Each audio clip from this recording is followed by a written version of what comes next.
மக்கள் இந்த வீடியோவில் நம்ம என்ன பேச போகிறோம்னா, சைடில் பார்த்தீங்களா ஒரு புகைப்படம் தெரியுது பார்த்தீங்களா? இந்த புகைப்படத்தில் இருக்கக்கூடிய 2 மனிதர்களோட சந்திப்பு சார்ந்த விஷயத்தை தான் பேச போகிறோம். ஐயா ரஜினிகாந்த் அவர்களும் அண்ணன் சீமான் அவர்களும் ஏன் திடீர்னு சந்திக்கணும்? அரசியல் ரீதியாக அண்ணன் சீமான் அவர்கள் ரஜினிகாந்த் அவர்களை பெரிய அளவில் விமர்சித்தாங்க. விமர்சிப்பனா நடந்து ரொம்ப வருஷம் கழித்து திடீர் சந்திப்பு என்ன காரணம்? ஒருவேளை விஜய் அவர்களோட அரசியல் வருகை காரணமாக ரஜினியோட ரசிகர்களை சீமான் அவர்கள் பயன்படுத்த நினைக்கிறாரா? அப்போ ரஜினி எதிர்த்தது சரியான அரசியலா? அப்படிங்கிற பல்வேறு விதமான கேள்விகள் இருக்குது. இந்த சந்திப்புக்கு மிக முக்கியமான காரணம் என்ன அப்படின்னு சொல்லி எனக்கு இருக்கக்கூடிய ஆர்வம் அடிப்படையில் என்னால் முடிஞ்சளவு தேரும்போது நம்ப தகுந்த வட்டாரத்தில் கிடைச்ச தகவல் அடிப்படையில் அக்டோபர் 12 அண்ணன் சீமான் அவர்கள் வெளியிட்ட 3 பக்க அறிக்கை தான் இந்த சந்திப்புக்கு மிக முக்கியமான காரணம் தெரியுது. இந்த சந்திப்புனால தான் ரஜினி அவர்கள் சீமான் அவர்களை அழைச்சி நேரடியாக சந்தித்தாங்க.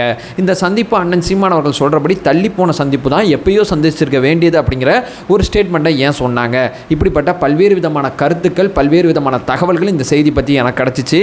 ஒரே ஒரு விஷயம், எவ்வளவு தூரம் அந்த செய்தியை நம்ப முடியும், யார் சொன்னால் நம்ப முடியுமோ அத்தனை பேரோட தகவலும் இந்த வீடியோவில் பட்டியலிட்டிருக்கேன். ஒன் பை ஒன்னா தெளிவாக நம்ம பார்க்கலாம். உற்சாக வணக்கங்கள். வாங்க பதிவுக்குள்ளே போகலாம்.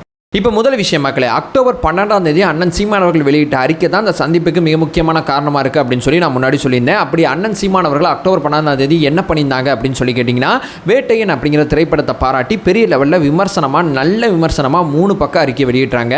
அந்த அறிக்கை காரணமாக தான் இந்த சந்திப்பு நிகழ்ந்திருக்கு. அந்த அறிக்கையில் அண்ணன் சீமான் அவர்கள் படம் நல்லா இருக்கு போய் பாருங்கன்னு மட்டும் சொல்லலை. அந்த படத்தில் என்னென்ன மாதிரி சில விஷயங்கள் இருக்குது, எப்படிப்பட்ட சமுதாய கருத்தை எடுத்திருக்காங்க, எப்படிப்பட்ட உச்ச நட்சத்திரங்களை இந்த படத்தை வச்சு ஞானவேல் அவர்கள் இந்த படத்தை இயக்கியிருக்காங்க. இந்த உச்ச நட்சத்திரங்களை இந்த கதைக்குள்ள கொண்டு வந்த அவரோட அந்த நுட்பமான உளவியல் உட்பட பல்வேறு விஷயங்களை அண்ணன் சீமான் அவர்கள் தன்னுடைய அறிக்கையில் பாராட்டியிருப்பாங்க. லைக்காவை கூட இல்லை, லைக்காவை கொண்டு அந்த அறிக்கையில் பாராட்டியிருப்பாங்க. ஏன்னா அந்த படத்தை தயாரிக்க ஒரு போல்டு தேவைப்படும் அப்படிங்கிற ஒரு விஷயத்தை அடிப்படையாக வச்சு பல்வேறு விஷயங்களை அண்ணன் சீமான் அவர்கள் பாராட்டியிருப்பாங்க. இந்த அறிக்கை வெளியான பிறகு ரஜினிகாந்த் அவர்கள் தரப்பிலிருந்து ரஜினிகாந்த் அவர்கள் சீமான் அவர்களை தொடர்பு கொண்டு, ரொம்ப நன்றிங்க, நீங்கள் இந்த மாதிரி விஷயத்தை நீங்கள் செய்வீங்க, நான் எதிர்பார்க்கல, செஞ்சதுக்கு ரொம்ப நன்றிங்க, படம் உண்மைக்குமே நல்லா வந்திருக்குங்கன்னு சொல்லி ஃபோன்லேயும் சில வாழ்த்துக்களை பரிமாறிக்கிட்டாங்க.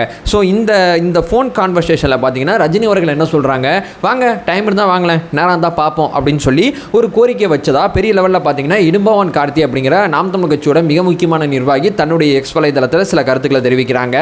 அது அடிப்படையில் தான் இந்த சந்திப்பு நடந்திருக்கு அப்படிங்கிற ஒரு அடிப்படை புரிதல் வந்திருக்கு. ஸோ இவங்க அழைப்பு விடுத்த பிறகு சீமான் அவர்கள் நிச்சயமாக வந்து பார்க்குறேன் ஐயா அப்படிங்கிற சில கருத்தை தெரிவிச்சிருக்காங்க. எப்போ பார்க்கலாம் அப்படிங்கிறது தள்ளி போய்கிட்டே இருக்குது. நவம்பர் 8 பார்த்து மீட் பண்ணிடலாம் அப்படின்னு சொல்லி சீமான் அவர்கள் வந்து தன்னுடைய பிறந்த நாளில் வந்து உங்களை சந்திச்சு நான் ஆசி வாங்கிக்கிறேன் அப்படிங்கிற ஒரு கருத்தை தெரிவிக்கிறாங்க. நவம்பர் 8 ஃபிக்ஸ் பண்ணியிருக்காங்க. ஸோ செப்டம்பர் 12 வெளியான அறிக்கைக்கு பிறகு நவம்பர் 8 ரஜினிகாந்த் அவர்களை பார்த்தலாம் அப்படிங்கிற ஒரு விஷயத்தை வந்து சீமான் அவர்கள் தன்னுடைய ஷெடியூலில் வச்சிருக்காங்க. ஆனால் நவம்பர் 8 பார்க்க முடியல. ஏன்னா சீமான் அவர்கள் தொடர்ச்சியான சுற்றுப்பயணத்தில் இருந்தாங்க. 2வது ரஜினிகாந்த் அவர்களும் படப்பிடிப்பில் இருந்தாங்க. சமீபத்தில் கூட அவங்களோட ஆப்ரேஷனை கூட அவங்க முடிச்சுட்டு வந்தாங்க. தொடர்ச்சியாக சந்திப்பு தள்ளி போயிட்டே இருக்கும்போது தான் சரி எது எப்படி இருந்தாலும் பரவாயில்ல, இன்றைக்கி நம்ம மீட் பண்ணிடலாம் அப்படின்னு சொல்லி 2 பேரும் மீட் பண்ணியிருக்காங்க. 2 பேரும் மீட் பண்ணி எவ்வளோ நேரம் பேசியிருக்காங்க அப்படின்னு சொல்லி நம்ப தகுந்த வட்டாரத்திலேருந்து கிடைச்ச தகவல்னா, ரவீந்திரன் துரைசாமி, இடும்பவன் கார்த்தி உட்பட எல்லாருமே என்ன சொல்கிறாங்கன்னா, 2.5 மணி நேரத்துக்கு மேலே இந்த சந்திப்பு நிகழ்ந்திருக்கு. குடும்ப சூழல் சார்ந்த விஷயங்களாக இருக்கட்டும், அரசியல் ரீதியான விஷயங்களாக இருக்கட்டும், விஜய் அவர்களோட அரசியல் வருகையாக இருக்கட்டும், இந்த அரசியல் சிஸ்டமாக இருக்கட்டும், ரஜினி அவர்கள் அரசியலை விட்டு வெளியேறின விஷயமா இருக்கட்டும், அப்படிங்கிற எல்லா ஆங்கிலுமே இந்த 2.5 மணி நேரம் விவாதிச்சாங்க அப்படிங்கிறது பெரிய லெவலில் சொல்கிறாங்க. ஏன்னா இவங்க 2 பேரும் சந்தித்த முதல் சந்திப்பு. ஏன்னா நேரடியாக சீமான் அவர்கள் ரஜினி விமர்சித்தாங்க.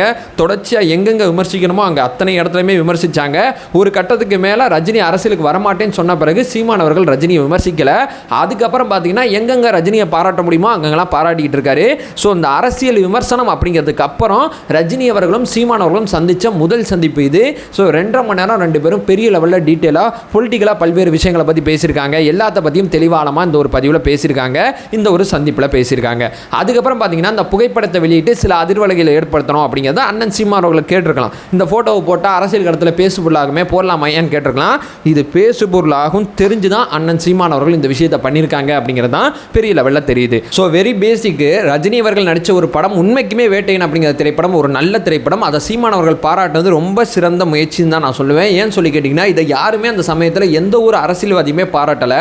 ஏன்னா அந்த படத்தோட கதைக்களம் அப்படிங்கிறது 2 மிக முக்கியமான விஷயங்களை, சமுதாய ரீதியாக பாதிக்கப்படுற விஷயங்களை எடுத்து தன்னால் முடிஞ்ச அளவு எவ்வளோ நல்லா கொடுக்க முடியுமோ அவ்வளோ நல்லா அந்த படத்தோட இயக்குனராக இருக்கக்கூடிய ஞானவேல் அவர்கள் செஞ்சுருப்பாங்க.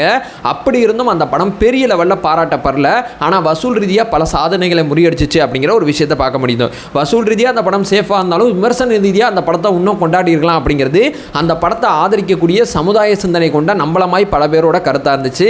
அண்ணன் சீமான் அவர்கள் மட்டும்தான் அரசியல்வாதியாக அந்த விஷயத்தை பண்ணியிருந்தாங்க. முதல் பாதியில் இருக்கக்கூடிய ஃபேக் என்கவுண்டராக இருக்கட்டும், ரெண்டாவது பாதியில் இருக்கக்கூடிய அந்த கோச்சிங் சென்டர் அதன் மூலமாக நடக்கக்கூடிய வணிக விஷயமா இருக்கட்டும், அதுக்கு நடுவில் பார்த்தீங்கன்னா இந்த படத்தை தயாரித்த சில விஷயங்களாக இருக்கட்டும், இந்த படத்தை அதாவது பார்த்தீங்கன்னா இந்த மாதிரி சப்ஜெக்டை எடுத்து தயாரிக்க லைக்காக எடுத்த முயற்சியாக இருக்கட்டும், அது மட்டும் இல்லாமல் பார்த்தீங்கன்னா இந்த படத்தில் நடித்த 2 உச்ச நட்சத்திரத்தை வச்சு இப்படி ஒரு கதையை கொடுக்கணும்னு சொல்லி ஞானவேல் அவர்களோட பார்வையாக இருக்கட்டும்னு சொல்லி சீமான் அவர்கள் இந்த படத்தை எங்கெங்கெல்லாம் பாராட்ட முடியுமோ அத்தனை இடத்தையுமே இந்த படத்தை பாராட்டி தன்னுடைய விமர்சனத்தை வழங்கியிருப்பாங்க.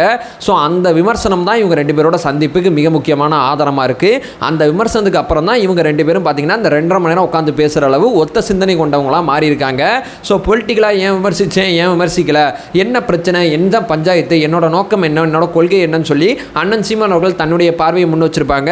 ரஜினி அவர்களும் தன்னுடைய அரசியல் வருகை எப்படிப்பட்டதாக இருந்துச்சு, நான் எப்படி திட்டமிட்டு இருந்தேன் அப்படின்னு சொல்லி 2 பேருமே பொலிட்டிக்கலாக என்னென்ன மாதிரி விஷயங்களை விவாதிக்கணும், என்னென்ன மாதிரி விஷயங்களை பேசணும், தன்னுடைய அடுத்த கால திட்டங்கள் என்ன, தன்னுடைய அடுத்த படங்கள் என்ன உட்பட எல்லாத்த பற்றியும் விவாதிச்சதா பெரிய லெவலில் சொல்லப்படுது. ஸோ இதுதான் இந்த சந்திப்பு. இந்த சந்திப்புக்கு பின்னணி நடந்தது தான் என்னுடைய ஆர்வம் காரணமாக நான் தேடி பார்க்கும்போது எனக்கு கிடைச்ச தகவல் தான். இதை பற்றி வேறு சில தகவல்கள் உங்களுக்கு தெரிஞ்சாலும் இந்த வீடியோக்கில் கமெண்ட் பண்ணுங்கள். நம்ம சேனலை ஃபர்தராக ஃபாலோ பண்ணிங்கன்னா பொலிட்டிக்கல் ரீதியாக பல்வேறு விஷயங்களை பற்றி நம்ம பேசிகிட்டு இருக்கோம். நம்மளோட ஒரே நோக்கம் அறியாமை அகற்ற வேண்டும், அறியாமை அகற்றப்பட வேண்டும். Thank you so much.